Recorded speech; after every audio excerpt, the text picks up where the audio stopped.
বগুড়ার গাবতলীতে শহীদ রাষ্ট্রপতি জিয়াউর রহমানের দাদাবাড়ি মহিষাবাগানে জিয়া সাজারা কবিতার মোড়ক উন্মোচন করা হয়েছে।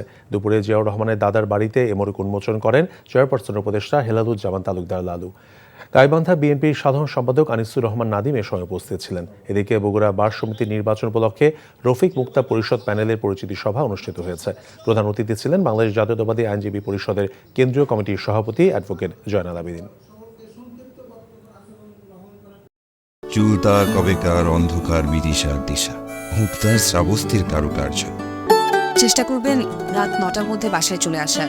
মেইন গেটে তালা লাগিয়ে দেওয়া হয়। প্রতিদিন কি তড়িঘড়ি করে বাড়িতে ফেরা সম্ভব?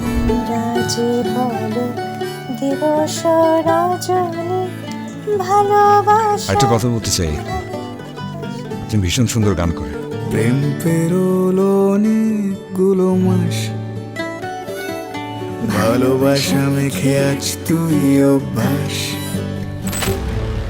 তুমি আমি এসে খুব সমস্যায় ফেলে দিলাম, তাই না? আসলে গাছ আর সম্পর্ক দুটোই একই রকম। জীবন্ত রাখতে হলে যত্ন নিতে হয়। ভালোবাসার বিষয়টা আপেক্ষিক, এক একজনের কাছে এক এক রকম।